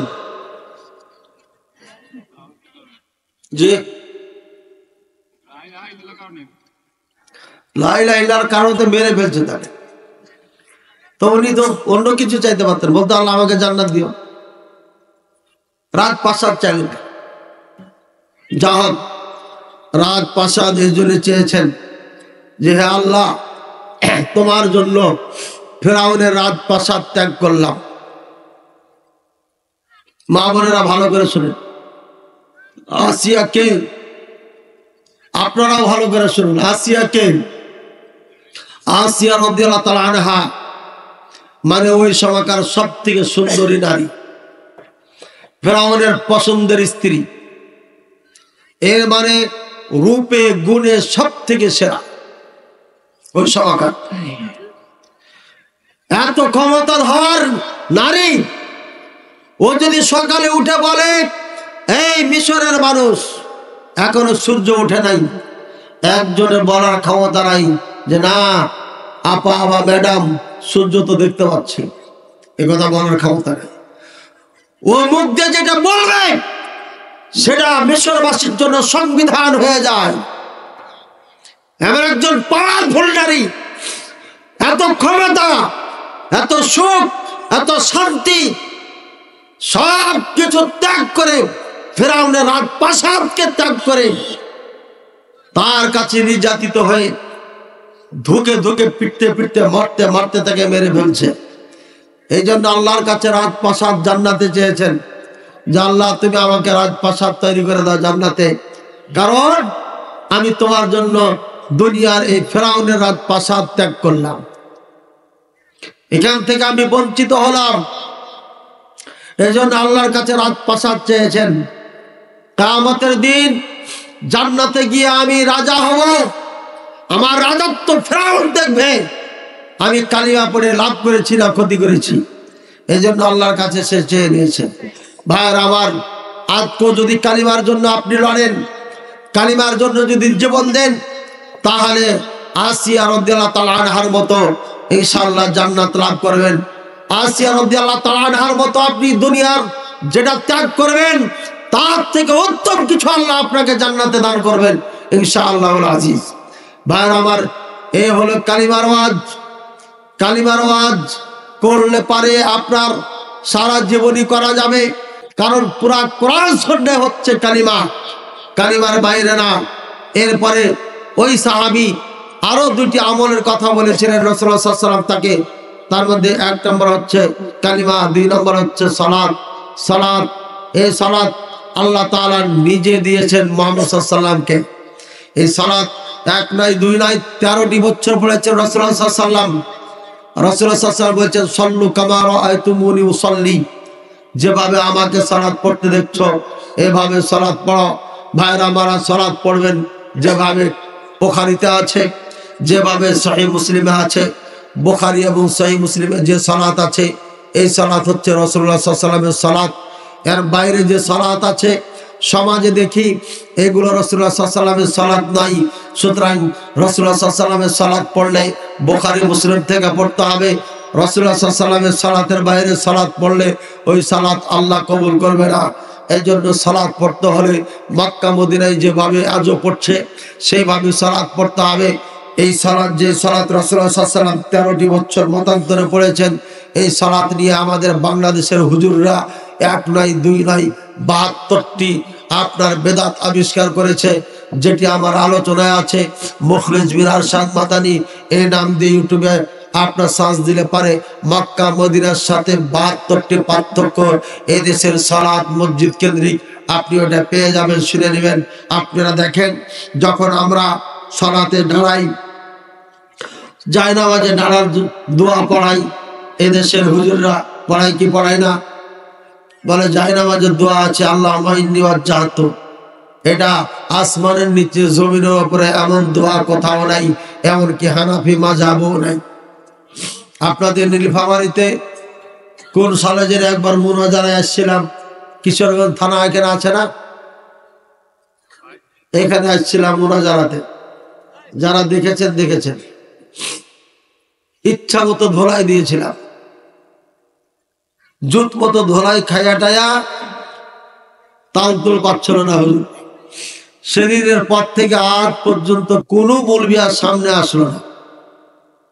আমার দোস্ত ফারাইজিকে বললাম, চ্যালেঞ্জ করলাম 18 সালের আগস্টের 10 তারিখে, ওই 10 তারিখের পর থেকে বেচারা যে কোথায় হারিয়ে গেল আজ পর্যন্ত খুঁজে পাওয়া যায় না, হারিয়ে গেছে। কি হারাইছে না? আপনারা হেলিকপ্টার দিয়ে নিয়ে এসে আওয়াজ করেছেন, বুঝছেন? এই হেলিকপ্টারে হুজুর হারিয়ে গেছে, একদিনের চ্যালেঞ্জ করেন। এ হচ্ছে আলে হাদিস। আলে হাদিস ১৭ বছর আগে থেকে যে সালাত পড়ে, এই সালাত বুখারীতে আছে, মুসলিমে আছে, এই সালাত মক্কা মদিনাতে আজও আছে। বলেন সুবহানাল্লাহ, আলহামদুলিল্লাহ। জায়নামাজের দোয়া আবিষ্কার করেছে তারা, নিয়াত আবিষ্কার করেছে তারা, প্রত্যেক সালাতের নিয়াত, ইমামের ইক্তেদা করলে তার নিয়াত আবিষ্কার করেছে। মুসল্লির 2 পায়ের মাঝখানে 4 আঙ্গুল ফাঁকা রাখতে হবে, আসমানের নিচে জমিনের উপরে কোনো দলিল নাই, তারা এটা নতুন আবিষ্কার করেছে। 2 মুসল্লির মাঝখানে ফাঁকা রাখতে হবে, সরাসরি রাসূলুল্লাহ সাল্লাল্লাহু আলাইহি ওয়াসাল্লামের পবিত্র বাণীর বিরোধিতা। ফাঁকা রাখা এ মর্মে আসমানের নিচে জমিনের উপরে কোনো দলিল নাই, মাযহাবের কিতাবও নাই, কিন্তু হুজুররা আবিষ্কার করে রেখেছে। রাসূলুল্লাহ সাল্লাল্লাহু আলাইহি ওয়াসাল্লাম মুসল্লিকে সামনে রেখে ইকামতের পরে কাতার সোজা করতেন আর বলতেন, সাব্বু সুফুফাকুম ফাইন্না তাসবিয়াতাস সুফুফ মিন ইকামাতিস সালাহ। তোমরা সালাত কাতার সোজা করো, কেননা কাতার সোজা করা নামাজের পূর্ণতা, অর্থাৎ কাতার সোজা না করলে নামাজ পরিপূর্ণ হয় না। মুসল্লিকে সামনে রেখে বলা হচ্ছে এটা সুন্নাহ, আর মুসল্লিকে পিছনে রেখে সামনে মুখ করে দাঁড়িয়ে থেকে ইকামত শেষ হলো, সালাত শুরু করে দিল, এটা বেদাত, এটা বেদাতি মৌলবি। মসজিদে প্রবেশ করে 2 রাকাত সালাত পড়তে হবে, বুখারী মুসলিমের হাদিস। হুজুরা লাল বাতি জ্বালিয়ে দিল, বলল নামাজ পড়া যাবে না, এটা কোনো মাযহাবের কিতাবও নাই, হাদিস কোরআন তো দূরের কথা। বরঞ্চ প্রবেশ করে বসার আগে 2 রাকাত সালাত পড়বে। ইমাম সাহেব খুতবা দেখ আর না দেখ, যে অবস্থা থাকে এটা দেখার বিষয় না, যতক্ষণ ইকামত না হয়েছে ততক্ষণ পর্যন্ত এই সালাত যে ঢুকবে প্রবেশ করবে সেই এই 2 রাকাত সালাত পড়বে। কিন্তু এখানে লাল বাতি জ্বালিয়ে দেওয়া হয় যাতে কেউ নামাজ পড়তে না পারে। ভাইরা আমার, সালাত পড়া অবস্থায় যদি নামাজে সালাতে ভুল হয়ে যায়, একদিকে সালাম ফিরিয়ে দেওয়া হয়, তারপরে সাহস সিজদা দিয়ে পুনরায় আবার তাশাহুদ পড়া হয়। একদিকে সালাম ফিরিয়ে সালাত সাহস সিজদা করা, আসমানের নিচে জমিনের উপরে কোনো দলিল নাই। এরপরে সাহস সিজদার পরে ওই একই অবস্থা, ওই সময়টি দুরূদ আত্তাহিয়াত আবার পাঠ করা, আবার দুরূদ পাঠ করা, আবার অন্যান্য দোয়া পাঠ করা, এরপরে সালাম ফিরানো। এমন হাদিস আসমানের নিচে জমিনের উপরে কোথাও নাই। বাড়াইছে কয়টা হলো? দোয়া কুনুত পড়তে হবে, উল্টা তাকবীর দিয়ে আবার দোয়া কুনুত শুরু করে, এই নিয়ম আসমানের নিচে জমিনের উপরে কোথাও নেই, হুজুররা আবিষ্কার করেছে। ওইটা বলা হয় উল্টা তাকবীর। দক্ষিণবঙ্গে মানুষ বলে এটা উল্টা তাকবীর। সালাম ফিরে দিয়ে আস্তাগফিরুল্লাহ বলতে হবে 3 বার। তারা 3 বার না বলে মাথায় হাত দিয়ে ইয়া কাবিও বলে 11 বার। আসমানের নিচে জমিনের উপরে কোনো দলিল নাই। আর আমরা আহলে হাদিস কি করেছি? যারা পচাদের সাথে মিশে যুদ্ধ শুরু করেছি। 5 ওয়াক্ত সালাতের পরে আপনার মোনাজাত করতে হবে। আপনাদের ঠাকুর গায়ে না সৈয়দপুরে কোথায় আসছিলাম, আব্দুল খালেক ওনার নাম ছিল আপনার পীরজাদা না খাজা আব্দুল খালেক, এই নামে ছিলেন, খুবই সুন্দর ধবধবে মানুষ। ওনার সাথে মুনাজারা হঠাৎ একবার চলে এসেছিলাম মুনাজারা করতে। ভাইয়ের আমার, ওই এলাকার মানুষ ভুল বুঝতে পারার কারণে তারা সাথে সাথে ঘোষণা দিয়েছিল যে আজ থেকে আমরা 5 ওয়াক্ত সালাত, জুমার সালাত, ঈদের সালাতের পরে যে মুনাজাত করি এটা আমরা প্রত্যাখ্যান করলাম প্রচলিত মুনাজাতকে। আর কোরআন সুন্নাহ ভিত্তিক যেই মুনাজাত আছে, যেই দোয়া আছে, এই দোয়া আজ থেকে আমরা শুরু করলাম। তারা এটা বলেছিল ইউটিউবে ঢুকলে পারে এই মুনাজারা বাসটা পেয়ে যাবেন, যদিও সেখানে ছবিগুলো ভালো হয় নাই ক্যামেরাম্যানের কারণে, তবে আলোচনা স্পষ্ট আছে। ভাইয়ের আমার, এক কথাই মক্কা মদিনায় রেখে যাওয়া রাসূলুল্লাহ সাল্লাল্লাহু আলাইহি ওয়াসাল্লামের যে দিন ধর্ম, ওই দিন ধর্ম নিয়ে আমরা বাংলাদেশে এসেছি।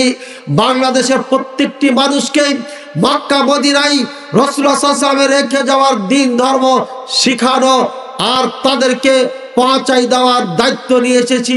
সুতরাং এই দায়িত্ব পালন করে চলে গেলাম। যদি আপনারা না বুঝেন, না পড়েন, না মানেন, কিয়ামতের দিন আল্লাহর সামনে দাঁড়িয়ে বলতে পারবো আল্লাহ জল ঢাকার মানুষকে আমরা বুঝিয়েছিলাম, বলেছিলাম, তাদেরকে পথ দেখিয়েছিলাম, তারা গ্রহণ করে নাই, এই জন্য আমরা দায়ী নাই। যেভাবে ঈসা আলাইহিস সালাম কিয়ামতের ময়দানে আল্লাহকে বলবে, আল্লাহ আমি তো তোমার ইবাদত করতে বলেছিলাম, কিন্তু এরা তা না করে পীরের দরবারে ছুটেছে, পীরের দরবারে উরুস বানিয়েছে, পীরের দরবারে মান্নত মেনেছে, পীরের দরবারে টাকা পয়সা দিয়েছে। আল্লাহ আমি তাদেরকে নিষেধ করেছিলাম, এরা আমার কথা শুনে নাই। আমি এই ব্যাপারে আর কিছু জানি না। যতদিন জীবিত ছিলাম ততদিন আমি সাক্ষী, আমি নিজে দেখেছি, মানা করেছি, নিষেধ করেছি। যখন মরে গেছি আর পরের খবর আমার নাই। আমি আমার মনের মধ্যে কি আছে আমি জানি, তোমার মনের মধ্যে কি আছে আল্লাহ আমি জানি না। এগুলো তোমার বান্দা, তুমি চাইলে তাদের ক্ষমা করতে পারো, আর তুমি চাইলে তাদেরকে শাস্তি দিতে পারো। ঈসা আলাইহিস সালাম এই কথাই বলবেন, আমরা বলবো আল্লাহ আমাদের দায়িত্ব পালন করেছি, আমরা তাদেরকে বুঝিয়েছি। সংক্ষিপ্ত সময়ের মাঝে সব কথা বলতে পারি নাই, তবে এতটুকু বলে যাচ্ছি, লা ইলাহা ইল্লাল্লাহ, লা ইলাহা ইল্লাল্লাহ ওয়ালা মুসলিম হতে হবে। অর্থাৎ লা ইলাহা ইল্লাল্লাহ আপনার লা ইলাহা ইল্লাল্লাহ এর শর্ত কয়টি বলেন তো? কয়টি শর্ত? বিয়ে করার শর্ত কয়টি? বিয়ে করলে তো শর্ত লাগে। শর্ত, বিয়ে করার শর্ত কি বলেন? পারেন না, এটাও জানেন না। সালাতের শর্ত কয়টি জানেন না? যাক, সকল সালাত, যত পৃথিবীতে সালাত আছে, আমার বই লেখা হয়ে গেছে, অচিরে ছাপাবো ইনশাআল্লাহ। ওই বইটা সিলেবাসে দিয়ে দিন। আর এই বইটা প্রত্যেক সন্তানের হাতে থাকা দরকার। আল্লাহ সম্পর্কে 91টি প্রশ্ন আছে, আর বাচ্চারা খালি হা না উত্তর দিবে। যেমন আল্লাহ কি খান? শিক্ষক বলবে, ছাত্র বলবে না। আমার মাদ্রাসার প্রত্যেকটি বাচ্চাকে এটা মুখস্থ করানো হয়। তিরমিজি পড়াচ্ছি, ওখানে আকীদার কথা এসেছে, ওখানে লেখা আছে মা আয়েশা রাদিয়াল্লাহু তাআলা আনহা কে এক মহিলা প্রশ্ন করছে এক বিষয়, তখন বলছে আনতি হারুরিয়া, তুমি কি হারুরিয়া? ছাত্র কাছে হারুরিয়া কি? তো আমি বললাম আমার বইয়ে লেখা আছে। একদম শেষের দিকে এলা, পৃথিবীতে সব থেকে গুমরা দল যারা, পৃথিবীতে যারা গুমরা পথভ্রষ্ট দল, তারা হচ্ছে প্রথম 7টা, তার মধ্যে একটা হারুরিয়া। সর্বপ্রথম এই 7 দলে বিভক্ত হয়। এই 7 দল থেকে 72 দলে বিভক্ত হয়। 72 দলের লিস্ট আমার ব্যাগের মধ্যে আছে, আর এখানে হেডলাইন দেওয়া আছে 7টা। আল্লাহ রাসূল সাল্লাল্লাহু আলাইহি ওয়াসাল্লামের সম্পর্কে আপনার এখানে 74টি, সম্ভবত 73টি আছে। প্রশ্ন উত্তর, নবীদের 25 জনের নাম আছে, আল্লাহর 99টি নাম আছে। আল্লাহ রাসূল সাল্লাল্লাহু আলাইহি ওয়াসাল্লামের কয়জন ছেলে, কয়জন মেয়ে, কয়জন স্ত্রী, কয়জন চাচা, পিতা মাতার নাম, দাদার নাম এখানে আছে। আরকানে ইসলাম, আরকানে ঈমান সম্পর্কে এখানে আছে। কি কি কারণে ইসলাম থেকে বের হয়ে যায় এটা আছে। কালিমার শর্ত কয়টি এখানে আছে, কালিমার রুকুন কয়টি এখানে আছে, কালিমার দাবি কয়টি এখানে আছে। কালিমার দাবি 3টি, 3টির একটি যদি না থাকে আপনি মুসলিম না, আপনার কালিমা নাই। এই জন্য যারা মন্দিরে যান, গির্জায় যান, ফিতা কেটেছেন, মিষ্টি খেয়েছেন, অংশগ্রহণ করেছেন, তাদের আনন্দে আনন্দিত হয়েছেন, আপনার কালিমা কাট, কালিমা নেই। এই জন্য কালিমার বই পড়তে হবে। ইসলামী সহিহ আকীদা ও মদিনার শিশুটি, এর মধ্যে কারণ আছে মদিনার শিশুটি কেন নাম রেখেছি, এখানে লেখা আছে। সুতরাং এই বইটি নিয়ে যাবেন, দাম বেশি না, মাত্র 80 টাকা। এটা ব্যবসার জন্য বলিনি, অনেক মাহফিলে নিয়ে যায় না, ব্যবসা আমার আছে, বই বিক্রি করে খেতে হবে এটা না। কিন্তু এই বইটা প্রত্যেক সন্তানের হাতে থাকা দরকার। 15 নম্বর পৃষ্ঠা খুলে দেখবেন, বাচ্চাদের জন্য প্রশ্ন উত্তরগুলো আছে। সাওসিজদা এর বিষয়টি একটু বিস্তারিতভাবে বলবেন। সাওসিজদা কিভাবে দিবেন? একটা হলো আলেমদের জন্য, পানি পড়ছে তো, আলেমদের জন্য, আর একটা সাধারণ মানুষের জন্য। আপনাদের সাধারণ মানুষের জন্য সোজা, একদম সোজা করে দিচ্ছি। নামাজের শর্ত হচ্ছে 9টি, ওয়াজিব হচ্ছে 8টি। ওয়াজিব কয়টি? 8টি। আর ফরজ 14টি, মতান্তরে 14টি। ফরজ যদি ছুটে যায় তাহলে সাওসিজদা দিয়ে লাভ হবে না। যদি ওয়াজিব ছুটে যায় তাহলে সাওসিজদা দিলে সালাত হয়ে যায়। সাওসিজদা কিভাবে দিবেন? যদি সালাতে বেশি হয়ে যায়, কোনো কিছু যদি বেশি হয়ে যায়, 1 রাকাত বেশি হয়ে গেছে, তাহলে পরে 2 দিকে সালাম ফিরে দিবেন, আসসালামু আলাইকুম ওয়া রাহমাতুল্লাহ। 2 দিকে সালাম ফিরার পরে সাওসিজদা দিবেন, দুইটা সাওসিজদা দেওয়ার পরে আবার 2 দিকে সালাম ফিরে দিবেন। এ হলো মাসালা, যদি বেশি হয়। আর যদি কম হয়, আত্তাহিয়াত পড়বেন না, পূর্ণ করবেন। ধরেন যে 3 রাকাত হয়েছে, 1 রাকাত ভুলে গেছেন, তাহলে উঠে যাবেন, যে পূর্ণ করবেন। পূর্ণ করার পরে আত্তাহিয়াত, দুরূদ ইব্রাহিম এবং অন্যান্য দোয়া সব কিছু পাঠ করার পরে 2টা সাওসিজদা দিবেন। দেওয়ার পরে ডানে বামে সালাম ফিরে দিবেন। এ হচ্ছে হাদিসের আলোকে সাওসিজদা। সোজা কথা, এখন যেটা বলছি, বেশি কম আপনি বুঝতে পারছেন না, তাহলে সাওসিজদা সালাম ফিরার আগেও দিতে পারেন, পরেও দিতে পারেন, কোনো সমস্যা নেই। বুঝেছেন? সালাম ফিরানোর আগেও সাওসিজদা দিয়ে সালাম ফিরে দিতে পারেন, অথবা পরেও দিতে পারেন। সালাম ফিরে দিয়েছেন, পরে 2টা সাওসিজদা দিবেন, এরপরে সালাম ফিরে দিবেন। এই সাওসিজদার হচ্ছে নিয়ম। আর আমাদের দেশের হানাফি ভাইরা করে কি, ওরা আত্তাহিয়াত পড়ে, এরপরে দুরূদ মনে হয় পড়ে না। আত্তাহিয়াত পড়ার পরে একদিকে সালাম ফিরে, আসসালামু আলাইকুম, একদিকে সালাম ফিরার পরে সাওসিজদা দেয়, দিয়ে তখন আবার আত্তাহিয়াত শুরু করে পড়তে, দুরূদ ইব্রাহিম অন্যান্য দোয়া পড়ে, এরপরে তখন সালাম ফিরে। এই নিয়মটা কোন পৃথিবীর হাদিসে নেই, কোন দলিল নেই, এটা তৈরি করছে। মাযহাবের নাম দিয়া কত কিছু যে তৈরি করেছে, আর এই জন্য মাযহাব মানতে বাধ্য করেছে। আর আমাদের আহলে হাদিসের একটাই কথা, কোরআন সুন্নাহর বাইরে যাওয়া যাবে না। এখন কথা হলে তার আগেকার ইমামদের থেকে আপনারা বেশি বুঝেন, আমরা আগেকার ইমামদের থেকে বেশি বুঝি না। তবে আগেকার ইমামদের ফতোয়া থেকে আমরা ফতোয়া দিই। তারা কোরআন সুন্নাহকে বুঝেছে। ধরেন যে এখানে একটা আয়াত, ইয়াসআলুনাকা আনিল আনফাল, আনফাল কি জিনিস, আনফাল সম্পর্কে আপনাকে প্রশ্ন করছে। আনফাল মানে কি? 5 জনে 5টা ব্যাখ্যা দিয়েছে কথার কথা। তখন এই আনফাল নিয়ে আমরা গবেষণা চালাই যে 5 জন কিসের দলিলের ভিত্তিতে ব্যাখ্যা দিল। যার ব্যাখ্যাটা কোরআন সুন্নাহর আলোকে হয় ওটা আমরা গ্রহণ করি, যার দলিল নাই ওটা বাদ দিই, এটা যেই হোক। সুতরাং কোরআন হাদিস সালফে সালেহিনদের পদ্ধতিতে বুঝার নিয়ম নীতি কোরআন হাদিসে আছে। এই জন্য 1200 বছর আগে যে মারা গেছে ওই ইমামের অনুসরণ করা, অন্ধ তাকলিদ করা, এটা ইসলামে অ্যালাউ করে না। যদি কাউরি তাকলিদ করতে হয়, অন্ধ অনুসরণ করতে হয়, মাত্র একটি মানুষ ব্যক্তি, তিনি হচ্ছেন মুহাম্মদুর রাসূলুল্লাহ সাল্লাল্লাহু আলাইহি ওয়াসাল্লাম। তার কথা মেনে নিতে হবে, বুঝে আসুক আর না আসুক, এছাড়া কারোর কথা মানা যাবে না।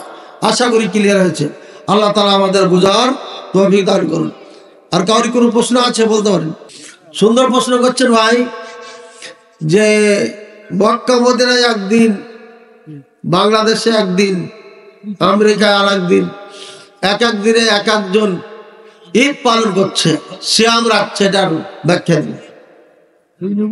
দেখেন, সবার দলিল হচ্ছে একটাই, সুমু লিরুয়াতিহি ওয়াফতুরু লিরুয়াতিহি, চাঁদ দেখে রোজা রাখো, চাঁদ দেখে রোজা ছাড়।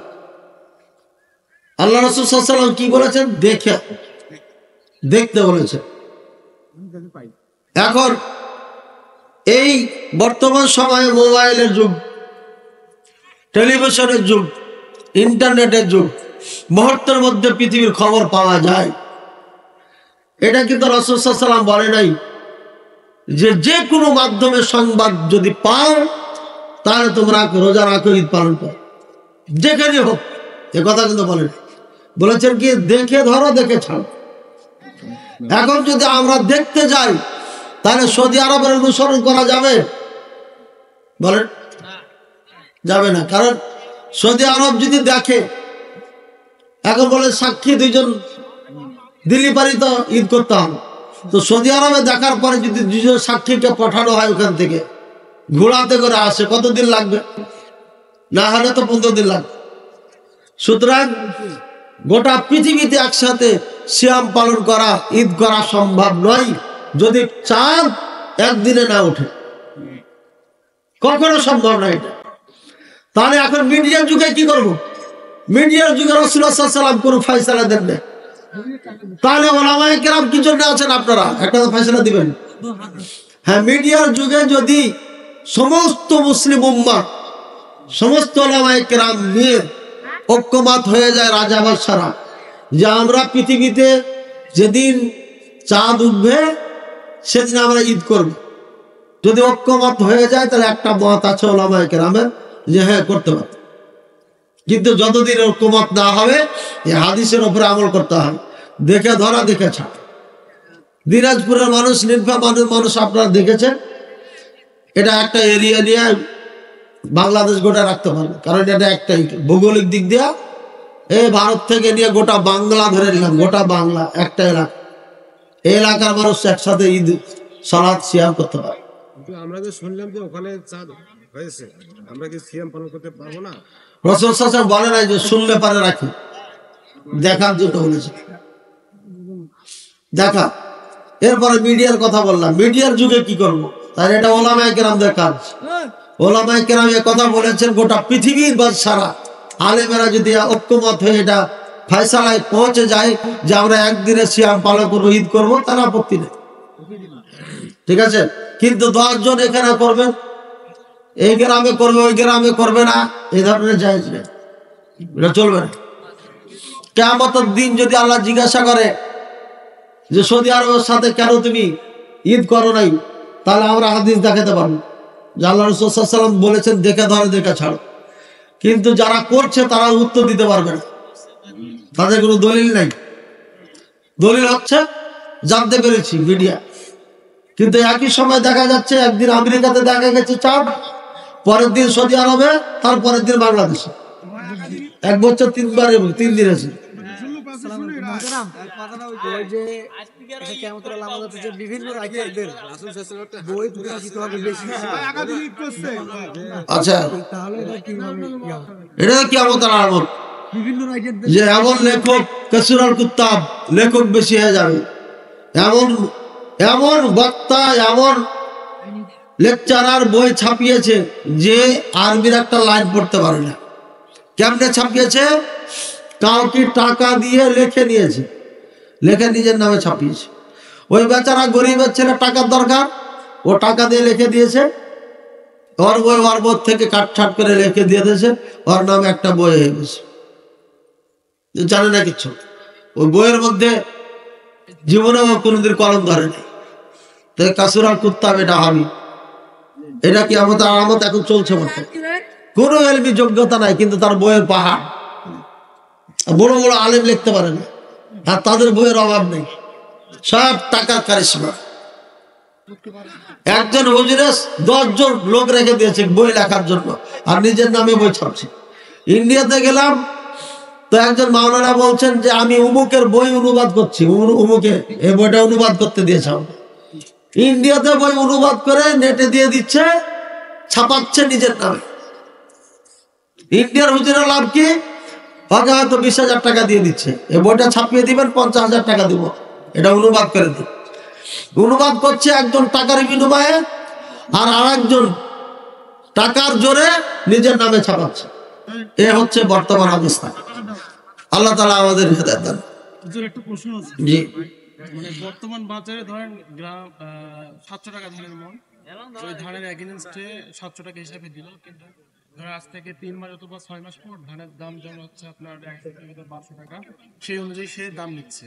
তো কোথায় ছিল 700 টাকা এবং কোথায় হচ্ছে 1200 টাকা, এই যে বেশিটা নিচ্ছে, এটার মানে বিধান কি? এটা কি আসলে চলবে না? বিষয়টা একটু ক্লিয়ার করতে হবে, বুঝিনি।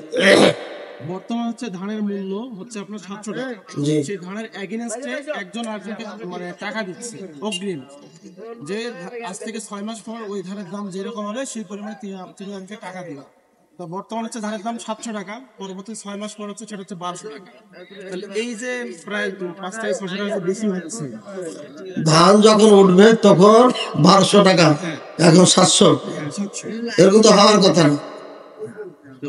ওই টাকাটা তো সে মানে নিচ্ছে না। ধানের বাজারে মনে করো যে আমার টাকার দরকার, আর মনে করো যে আর কাছে টাকা আছে, ফসল এখনো পাই নাই, আমি অগ্রিম টাকা নিলে ওই সময় ধানের মানে ও ধানের দাম 1000 টাকা, তখনও 1000, এখনো 1000, কিন্তু আমি কম কম করে নিচ্ছি আপনার থেকে, টাকার প্রয়োজন, তাই না?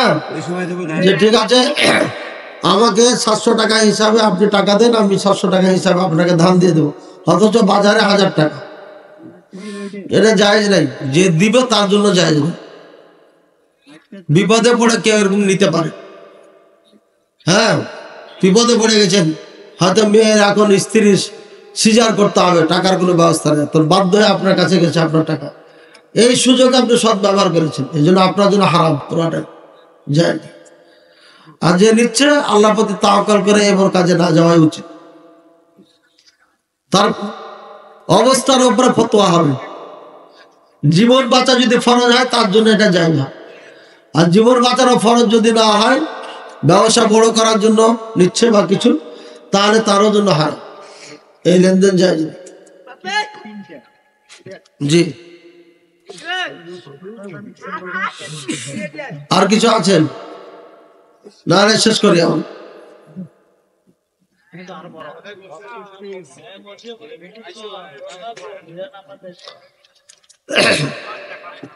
তো আমরা এখানে আজকের আলোচনা শেষ করছি। আল্লাহ তাআলা আপনাদেরকে উত্তম প্রতিদান দান করুন। ধন্যবাদ জানাচ্ছি কর্তৃপক্ষকে, যে এত সুন্দর একটা আয়োজন করেছেন। আপনারা মাদ্রাসার সার্বিক কাজে সহযোগিতা করবেন।